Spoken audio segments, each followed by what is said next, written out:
Allahumma sholli ala Muhammad ya Rabbi sholli alaihi wasallim. Assalamualaikum warahmatullahi wabarakatuh. Waalaikumsalam warahmatullahi wabarakatuh. Alhamdulillahilladzi an'ama alaina bi ni'matil iman wal islam.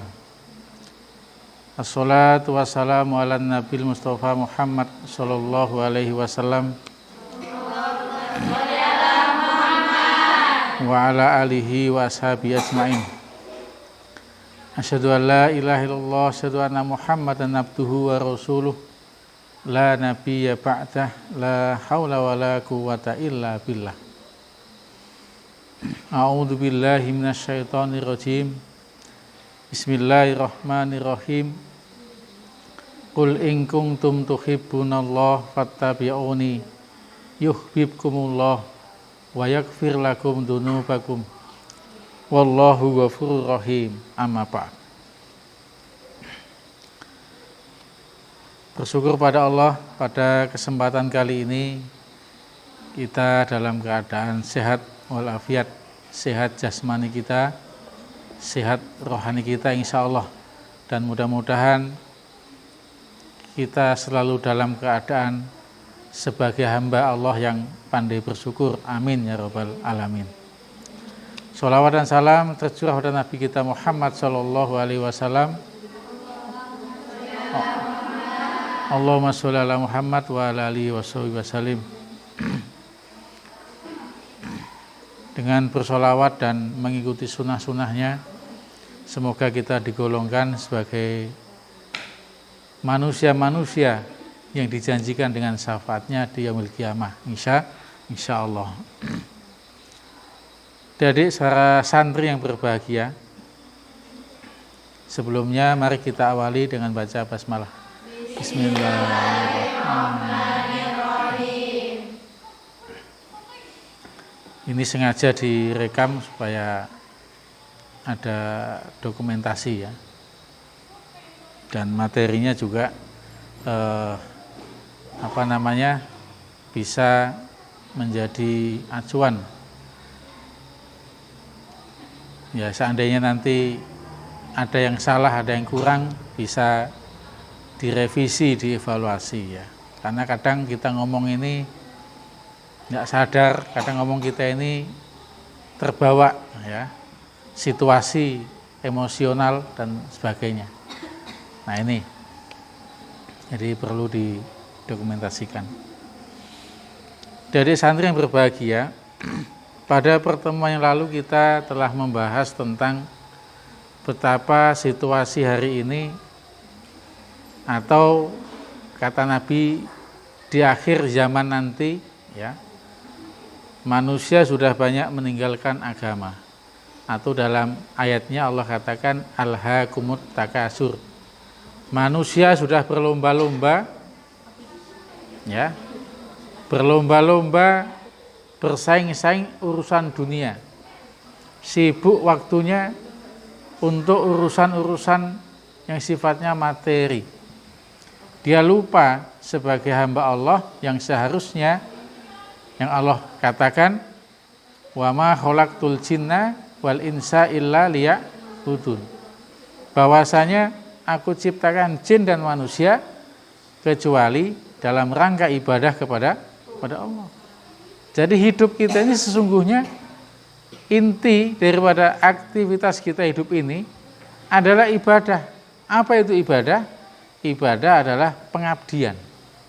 Ya, kita ini mengabdi kepada Allah. Hidup kita itu.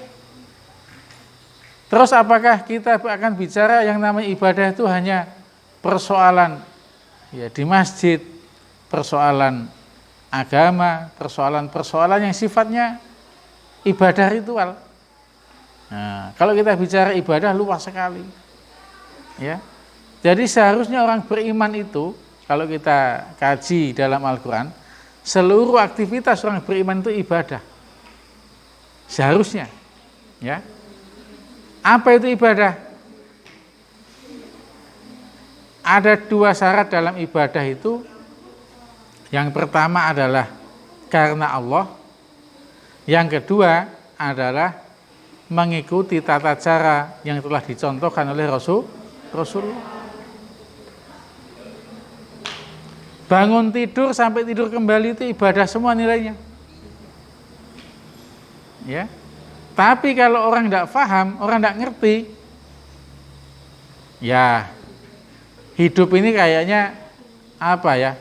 Hanya sekedar memenuhi perut saja. Hidup ini sekedar masalah makan saja. Kalau manusia pikirannya hanya masalah makan saja, hanya isi persoalannya hanya masalah perut saja, maka tidak ada bedanya manusia dengan binatang. Karena binatang itu juga makan aja hidupnya. Ya. Malah binatang itu simple. Ya, simple binatang itu tidak repot. Tidak pergi ke mall. Ya. Tidak sibuk ngikuti fashion, nggak perlu. Ya, jadi yang penting apa kalau binatang itu ya nyari makan. Nah, manusia yang dimensinya adalah dimensi ibadah, maka yang dikerjakannya adalah semuanya kebaikan. Nah, ini yang penting. Ya. Nah, sehingga adik sekalian yang berbahagia, bangun tidur kita sudah ibadah. Ya. Kita berdoa kepada Allah, alhamdulillahilladzi ahyana ba'da ma amatana wa ilaihin nusyur. Minimal alhamdulillah ketika bangun. Alhamdulillah, bangun. Coba kalau enggak bangun. Innalillah. Makanya tidur itu sesungguhnya sibhul maut, menyerupai mati. Jadi manusia itu sesungguhnya enggak usah takut mati, karena tiap hari kita sudah mati. Menyerupai mati. Coba kalau orang tidur tuh, kamu tawari mie ayam, bangun enggak dia? Kalau bangun berarti belum tidur. Ada santri itu yang dibangunkan susah kan, enggak bangun-bangun. Pas bilang nasi goreng, bangun dia. Rupanya belum tidur dia, ya. Paling cepat bangunkan santri pakai makanan, ya. Belum tidur itu namanya, ya. Nah, tidur pun ibadah. Bahkan kalau kita lihat Rasulullah Shallallahu Alaihi Wasallam tidurnya itu termenit, ya. Itulah bedanya kita dengan Nabi, ya. Kalau Nabi itu sedikit tidur, kalau kita sedikit-dikit tidur. Nah, kadang di mana aja bisa tidur. Di kamar mandi itu bisa tidur. Ya. Lama dibangunkan kemana? Rupanya ketiduran. Ya Allah. Ya. Ini apa namanya? Tidak termenit. Rasulullah itu tidurnya kapan? Habis sisa langsung tidur. Tapi tengah malam bangun. Nisful lail, bangun. Terus kemudian tidur lagi kapan? Setelah selesai sholat malam, jam tengah malam selesai mendekati subuh, tidur sebentar supaya subuhnya nggak ngantuk. Tidur lagi sebentar itu. Kemudian habis subuh nggak ada ceritanya tidur lagi, ya. Maka nggak boleh kita ini tidur habis sholat subuh, itu nggak sehat dan tidak bagus. Orang kalau tidur pagi itu identik dengan apa? Orang itu pasti malas. Ini malas habis sholat subuh tidur lagi, ya, tidur lagi. Apa yang mau, kayak nggak ada apa namanya cita-cita, ya. Nah, insya Allah kalau di pesantren nggak ada yang tidur pagi kan? Nah, nggak boleh itu. Jangan dibiasakan. Pokoknya kalau ada orang tidur pagi habis subuh, udahlah itu. Madesu. Apa itu madesu? Masa depan suram. Ya, maka jangan dibiasakan. Ya, nanti pengasuhnya kontrol tiap subuh. Habis subuh nggak boleh ada tidur. Itu kalau udah kebiasaan, susah ngubahnya. Sat mau ngecas baterai dulu. Oh, katanya tidur ngecas baterai. Ya, karena kebiasaan. Ya. Nah, tidur laginya kapan Rasulullah? Menjelang sholat duhur, namanya qailulah. Nah, nggak lama-lama, sekitar 15 atau 10 menit. Tapi pulas tidurnya berkualitas. Akhirnya tidurnya lama tapi tidak berkualitas. Sudah berjam-jam tapi masih bawaannya masih ngantuk. Wah, ini perlu dicek. Faktor apa ini? Santri kok ngantukan. Nah, apa karena makanannya? Nah, apa karena apa ya? Kalau saya menyimpulkan kalau saya ngantuk, tandanya itu bosen. Udah bosen, udah jenuh tuh ngantuk. Kedua, orang ngantuk itu tidak ada beban. Makanya orang yang punya beban berat tidak bisa ngantuk. Sulit mau ngantuk tuh mikir lagi. Aduh, mikir terus. Nah, bukan berarti kita tidak boleh tidur, tidak boleh istirahat. Silahkan tidur istirahat, tapi tidur yang berkualitas, tidur yang nilainya ibadah. Nah, ya, Masya Allah. Jadi adik-adik sekalian, sebagai generasi Islam, sebagai seorang Muslim, kita sudah punya pemikiran, punya konsep berpikir bahwasanya hidup kita ini nilainya ibadah. Ya. Jadi tidak ada istilahnya dikotomi, tidak ada pemisahan. Oh, ini kerja akhirat, ini kerja dunia. Tidak ada. Orang beriman itu yang dia kerjakan ada efeknya nanti di akhirat. Kadang kita membedakan saat ini kan, kalau kerja di kantor itu urusan dunia. Kalau di masjid itu urusan akhirat. Kalau belajar matematika itu ilmu dunia. Belajar bahasa Arab ilmu akhirat. Islam tidak begitu. Tidak ada pemisahan, itu tidak ada. Karena hakikatnya ilmu itu satu sumbernya, yaitu Al-Qur'an. Padahal penemu matematika aljabar siapa? Orang Islam, Al-Jabru, ya. Ketika belajar kimia, belajar fisika,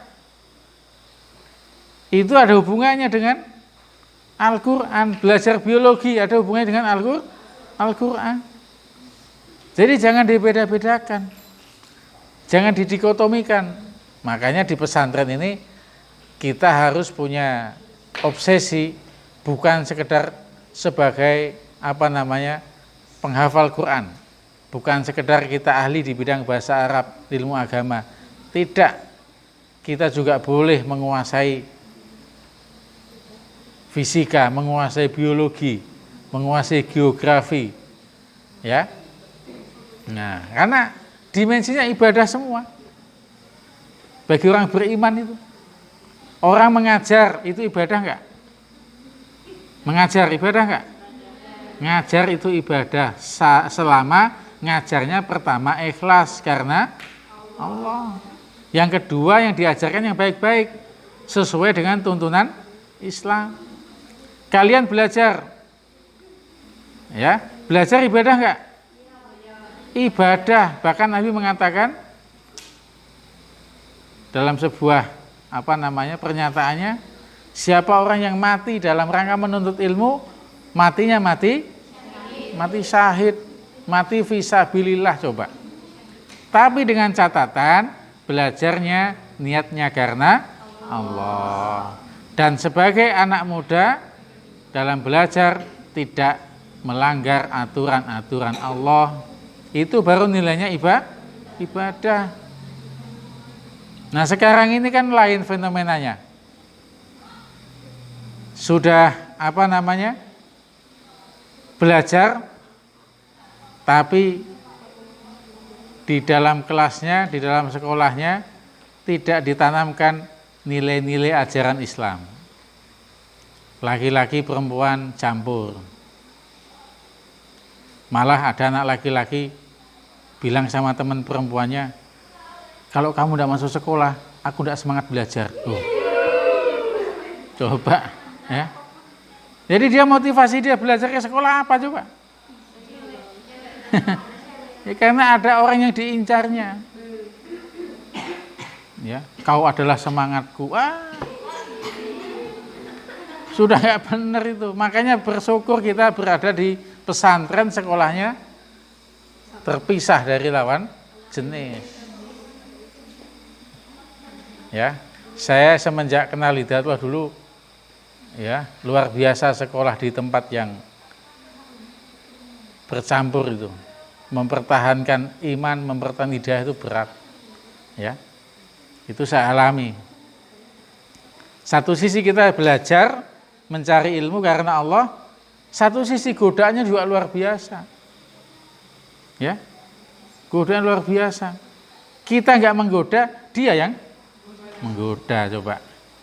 Akhirnya yang tadi kita sudah hafalan hilang semua. Ya.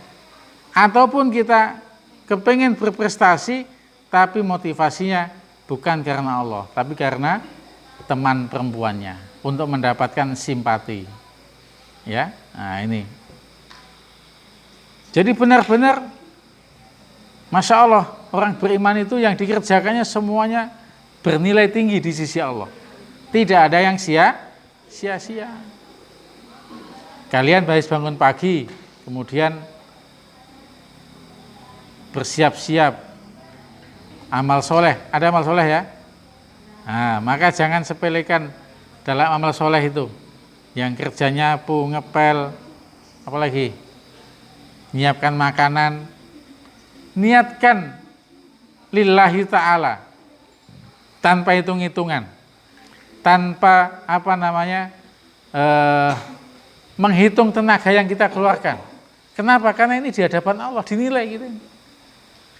Kalian ngepel semangat, nyapu semangat. Yang menilai bukan pengasuh kita, tapi Allah. Ya, Allah melihat kita. Oh ini kerjanya ikhlas ini. Allah tahu. Oh ini kerjanya rajin ketika dilihat oleh pengasuhnya. Pas pengasuhnya hilang, loyo lagi dia. Pencitraan. Ya. Semangat. Belajar juga begitu. Kerjakan tugas, semangat. Menghafal, semangat. Nanti kalau sudah tua, kalian, kalau belajar kita nggak serius, itu ada penyesalan. Menyesal. Ya. Kadang Pak Lukman juga begitu. Dulu waktu SMA, kenapa saya dulu nggak sungguh-sungguh dalam mempelajari itu ya? Nggak matang ilmunya. Ada penyesalan. Sama-sama kita satu angkatan, yang satu hebat melejit, kita biasa-biasa saja. Kenapa dia bisa, saya enggak? Karena dulu ternyata dia serius, saya enggak serius. Sayang, ya. Makanya kesempatan hari ini, waktu kalian belajar ini jangan disia-siakan. Buatlah semacam target, buatlah semacam obsesi kita. Saya selama di pondok ini harus bisa 1 apa, 2 apa, 3 apa, silakan. Ya, ibadah semua yang kita kerjakan ini, nggak ada yang sia-sia. Makanya kalau kita nyapu, awalilah dengan bismillah, ya, bismillah. Jadi semua yang kita kerjakan kalau niatnya lillah, karena Allah, itu nikmat. Kita senang melaksanakannya. Coba kalau kalian disuruh dikasih tugas, kalian ada sedikit rasa jengkel dalam hati, kira-kira dalam mengerjakannya kita seperti apa? Ada dongkol dalam hati kita. Sudah capek, nggak dapat pahala, nggak dapat nilai di sisi Allah. Tangannya nyapu, tapi mulutnya ngomel. Nggak ada nilainya, ya. Sayang sekali. Nah, maka dari itu ini harus kita pahami bersama terkait dengan apa sesungguhnya hidup ini, ya, ibadah. Belum lagi nanti kalian menjadi ibu rumah tangga. Nah, coba jadi ibu rumah tangga itu banyak sekali amalan ibadahnya, jangan disepelekan. Nggak enak jadi ibu rumah tangga, capek, kerjanya 24 jam, kerjanya siang malam. Protes, banyak wanita-wanita hari ini protes, capeknya aku ngurusi anak, ngurusi bapak, ngurusi rumahnya, dan lain sebagainya. Tapi kalau kita paham bahwasanya itu adalah ibadah, Masya Allah, nilainya sama dengan jihad fi sabilillah. Coba. Suatu ketika pada zaman Rasulullah ada ibu-ibu yang mau berangkat ikut perang bawa senjata. Ya, mau perang karena lihat bapak-bapak itu pada mundur. Ibu-ibunya jengkel. Ya udah, bawa pulang biar kami yang maju. Ya. Biar kami yang maju. Ibu-ibu zaman dulu. Tapi oleh Rasulullah dibilang apa? Sudah, ibu di rumah saja.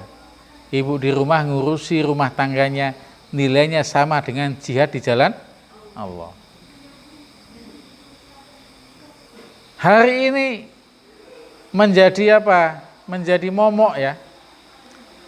Ibu dalam rumah itu jadi persoalan ketika apa? Urusan rumah tangga. Masak males. Bisanya cuma masak mie instan. Ya. Makanya untung di pesantren diajari masak. Malah ada yang pinter masak, spesialis masak air panas. Nah, itu semua orang bisa. Ya. Nggak bisa masak. Ya. Terus kemudian ngurusi anak. Males. Padahal ibu menyusui itu pahalanya besar, membesarkan anak kalau dia ikhlas. Tapi hari ini kadang tidak ikhlas, akhirnya apa? Belikan susu kaleng, dikasih dot, udah tidur. Susu sapi, ya, manusia dikasih susu sapi, ada lagi susu beruang, ya. Padahal itu kalau dicari dalam sunnah Rasul, Masya Allah, luar biasa. Makanya ibu-ibu dalam Islam itu dimuliakan derajatnya, ya, dimuliakan derajatnya. Maka nanti kalian sebagai alumni santri, ketika nanti masuk jenjang kepada rumah tangga, jangan menjadi ibu-ibu rumah tangga yang sosialita. Apa tadi? Lelet. Nah, lelet. Jalannya kayak Putri Solo. Kepalanya di depan, tangannya di belakang. Pelan. Enggak gesit, rumahnya berantakan. Anaknya kopros semua. Ya. Cucian numpuk. Piring berserakan, tikus berkeliaran. Karena rumahnya jorok. Enggak boleh. Itu adalah ladang amal kita, ladang ibadah kita. Kemarin sudah saya sampaikan ya, setinggi-tingginya kita berpendidikan sebagai seorang perempuan, kodratnya tetap ada di rumah. Bukan berarti nggak boleh wanita berkarir, silahkan. Tapi jangan ditinggalkan kodratnya sebagai wanita. Harus pandai masak, harus pandai merawat dirinya. Tubuhnya dirawat, jangan nanti sudah punya anak satu, berat badannya 100 kilo, kayak gapuro kecamatan. Nah, jangan sampai nggak bisa merawat, makannya kuat, ya. Pelampiasan dulu santri susah kan makan, pas sudah rumah tangga, suaminya banyak duitnya, makan seenaknya. Makanya sekarang ini persoalan ibu-ibu dengan berat badan yang lebih, akhirnya apa? Mudah terkena penyakit, ya. Udah penyakit. Kalau udah mau nurunkan badan susah. Nanti lihatlah foto kalian hari ini, di foto SMA berat. Nanti bandingkan sama kalau sudah keluarga anak satu, jauh selisihnya nanti. Timbangannya beda nanti, ya. Nah, pandai merawat rumah, merapikan. Nah, sekarang dicek coba kamarnya, ya. Kamarnya seperti apa, lemarinya seperti apa, tersusun rapi apa tidak. Oh, dulu Pak Lukman nyantri seperti itu. Paling atas buku, bawahnya baju sama celana. Yang ketiganya peralatan-peralatan. Nah, apalah sabun-sabun dan sebagainya. Nah, ini kadang masa Al-Quran dicampur sama celana dalam. Ini nggak bener, ya, nggak bener. Nah, coba dicek nanti kamarnya itu seperti apa kerapiannya, ya. Dan itu nanti sampai nanti kita ketika kita berumah tangga, kalau suaminya pulang rumahnya rapi, seneng, ya, harum. Jangan suaminya pulang, istrinya di rumah kayak habis gempa bumi. Istrinya pun kayak mak lampir, ya, kayak nenek sihir, nggak pakai sisir, pakai daster sudah compang-camping, bawa sapu lidi lagi. Sudah, ya, ini harus kalian miliki keterangan seperti ini. Kenapa seperti ini harus kita miliki? Karena itu bagian daripada ibadah seorang wanita, ya. Inna sholati wa nusuki wa mahyaya wa mamati lillahi rabbil alamin. Salat, inna sholati wa nusuki, dan kegiatan kehidupanku, kegiatan sosialku, keseharianku, semuanya adalah lillahi rabbil alamin. Enggak ada yang sia-sia, ya. Belum lagi nanti kita mengasuh anak, masya Allah. Wajar ya kalau perempuan itu meninggal dunia ketika melahirkan, itu sama dengan mati syahid. Karena perjuangannya antara hidup dan mati. Makanya kita berdosa besar kalau sampai kita menyakiti hati orang tua kita, khususnya ibu. Ibu. Karena seperti itu perjuangannya, ya. Nah, belum lagi nanti ketika kita pada jenjang berikutnya membesarkan anak-anak kita, menyekolahkan anak kita, terus dari aktivitas kita ini nggak akan ada hentinya sampai nanti, kalau dalam ayat yang kemarin kita bahas, alhaakumut takasur hatta zurtumul maqabir, sampai kita masuk ke liang lahat. Nggak ada hentinya kita beraktivitas, nggak ada hentinya kita beramalin, nggak ada hentinya sampai kita mati.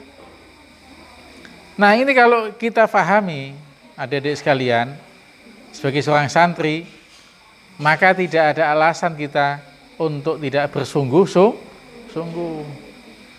Tidak ada lagi kita malas-malasan. Ya, ingat, nggak ada ceritanya orang sukses itu malas-malasan. Nggak ada itu. Kalau ada orang malas-malasan sukses, ya kayaknya nggak mungkin. Jadi sukses itu bukan karena dia pintar intelektualnya, bukan. Salah satu yang membuat orang itu sukses faktornya adalah karena keuletan, kesungguhan. Sungguh-sungguh saja. Kalian tahu sekarang ini KFC itu ada gambarnya orang tua apa orang muda itu? Orang tua ya. Itu orang Amerika. Dia sukses di usia 65 tahun. Sejak muda dia usaha gagal terus. Tapi bangkit lagi, semangat lagi terus. Di usia udah tua, sudah mendekati ajal, baru mendapatkan hasil yang diinginkan. Ya. Jadi rupanya kita ini dituntut untuk ulet, untuk sungguh-sungguh. Kalau di pesantren sangat populer cerita tentang Ibnu Hajar ya. Ketika seorang santri ini merasa dia bodoh, nggak bisa belajar, nggak bisa nangkep ilmu, dia pulang. Di tengah perjalanan hujan, dia berteduh di sebuah gubuk kecil. Di bawah gubuk itu ada batu besar. Batu besar itu ketetesan air dari atap itu, kucuran atap itu, netes air itu. Sehingga batu itu ada lubangnya. Kemudian orang ini, santri ini melihat batu yang sekeras itu ternyata bisa berlubang oleh tetesan air. Kenapa bisa? Karena tetesan air yang kecil itu kecil dan lembut, tapi terus menerus bertahun-tahun, puluhan tahun, ratusan tahun. Kalau begitu sebodoh-bodohnya saya, kalau saya belajar terus, insya Allah juga bisa. Ya, akhirnya dia nggak jadi pulang, balik lagi ke pesantren, ke tempat dia belajar dan menjadi ulama besar. Ya, nah, jadi kita membangun mental kesungguhan. Nah, orang yang tidak punya dasar pemikiran tentang apa sesungguhnya hidup itu sulit untuk sungguh-sungguh. Maka motivasi yang dibangun adalah motivasi keimanan.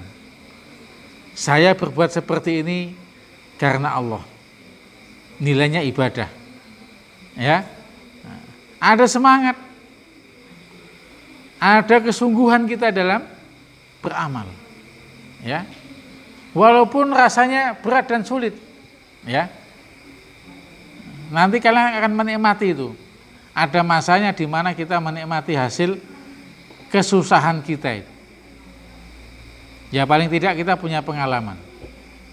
Ya. Belajar serius, sungguh-sungguh, enggak tahu nanya. Ada yang biasa nanya sama gurunya? Ada enggak? Kadang gurunya kan sudah, anak-anak udah selesai materinya, yang belum paham silahkan tanya. Diam semua. Ada yang nanya ustazah.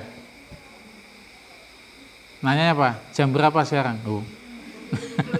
Bukan nanya pelajarannya, nanya jam. Emang kenapa? Kalau udah jam 11, waktunya habis ustazah. Oh. Ya, ngasih tahu rupanya dia. Ya. Tanya. Biasakan tanya. Yang sekiranya belum paham, karena orang tidak tanya itu ada dua kemungkinan. Pertama sangat paham, yang kedua sangat tidak paham. Diajari matematika misalnya kan, yang tanya itu agak paham, ya. Yang tanya, yang tidak tanya bingung mau nanya apa, nggak tahu sama sekali, ya. Nah makanya tanya. Ditanya itu sebagai bentuk kesungguhan kita kepengen mengetahui sesuatu yang kita belum tahu. Diskusi. Ya, sahabat Nabi itu selalu bertanya kepada Nabi tentang apa saja, khususnya tentang kehidupan. Bahkan ada sahabat yang selalu meminta kepada Nabi, minta nasihat. Nah, ini bagus juga. Pernah tidak kalian minta nasihat sama ustazahnya? Ustazah nasihati saya. Nah, ada nggak yang begitu? Nah, itu bagus kalau begitu. Berarti dia butuh, ya, dia butuh. Nasihati saya.